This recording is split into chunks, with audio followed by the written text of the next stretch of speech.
আইনশৃঙ্খলা রক্ষায় কাজে যোগদান করছেন পুলিশ সদস্যরা। আরো জানাতে সাভার গাজীপুর থেকে যুক্ত হচ্ছেন সহকর্মী শাহিনুর রহমান এবং নজরুল ইসলাম। আমরা প্রথমেই চলে যাচ্ছি সাভারে, সেখানে সহকর্মী আছেন শাহিনুর। সাভারে আইনশৃঙ্খলা পরিস্থিতি এখন কি অবস্থা দেখছেন, সবকিছু মিলে জানাবেন আমাদের। লিনি, আপনাকে ধন্যবাদ। আমি কিন্তু এই মুহূর্তে আছি সাভারের আশুলিয়া এলাকায়। আপনাদেরকে যদি জানাই যে সাভার আশুলিয়ায় কিন্তু আইন শৃঙ্খলার একদম স্বাভাবিক আছে, যেমনটি আমরা দেখতেছি কয়েকদিন ধরে। গত কয়েকদিন আগেও কিন্তু অস্থিরতা অবস্থা ছিল। এখন কিন্তু আমরা দেখতে পাচ্ছি যে থানা কার্যক্রম শুরু হওয়ার পরে দেখতে পাচ্ছি যে অনেকটা আইন শৃঙ্খলা স্বাভাবিক হয়ে গেছে। এবং সেই সাথে আপনাদেরকে জানিয়ে রাখি যে সাভার আশুলিয়া কিন্তু একটি শিল্প অধ্যুষিত এলাকা হওয়ায় এখানে কিন্তু প্রতিনিয়তই আইন শৃঙ্খলা বাহিনীদেরকে কিন্তু বাড়তি চাপের মুখে থাকতে হয়। আপনি জানেন যে সাভার আশুলিয়ায় আমরা দেখতে পেরেছি যে সাভার আশুলিয়ার বিভিন্ন গুরুত্বপূর্ণ পয়েন্ট, বিশেষ করে ঢাকা ইপিজেড থেকে শুরু করে অন্যান্য জায়গা, বিশেষ করে নবীনগর, জামগড়া এবং সেই সাথে যে বাইপাল এরিয়া, এই প্রতিটি এলাকায় আমরা দেখতে পাই যে আইন শৃঙ্খলার টহল ছিল চোখে পড়ার মতো। বিশেষ করে সেনাবাহিনীর টহল ছিল।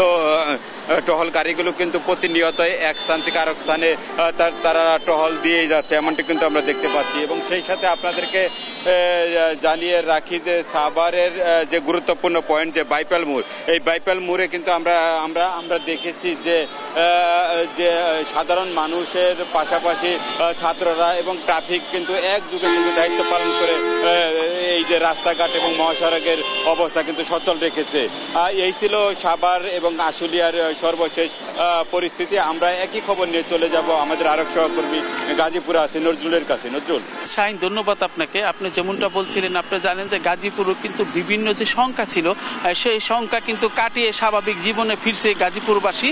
এবং আপনি জানেন যে বিভিন্ন গুরুত্বপূর্ণ যে পয়েন্টগুলো রয়েছে সেই পয়েন্টে আইন শৃঙ্খলা কিন্তু সুন্দর পরিবেশ বিরাজ করছে গাজীপুর। এবং প্রতিটি সেক্টরে দেখেছি আমরা পুলিশ প্রশাসনের পাশাপাশি কিন্তু সেনাবাহিনীর টহল জোরদার করা হয়েছে গুরুত্বপূর্ণ সড়ক এবং মহাসড়কগুলোতে। আপনি জানেন যে কয়েকদিন আগেও কিন্তু যে সংশয় মানুষের মধ্যে ছিল, যে সংখ্যাটা ছিল, সেই সংখ্যা কিন্তু কাটিয়ে উঠে এখন স্বাভাবিক জীবনে ফিরেছে গাজীপুরের মানুষ। আমরা সবগুলো সড়ক এবং মহাসড়কে দেখেছি পুলিশের পাশাপাশি যে কোমলমতি শিক্ষার্থী রয়েছে তারা কিন্তু পুলিশকে সহযোগিতা করছেন। এভাবেই কিন্তু প্রতিটি সেক্টরে কিন্তু আইন শৃঙ্খলা বাহিনী এখন কিন্তু চমৎকার পরিবেশ বিরাজ করতেছে।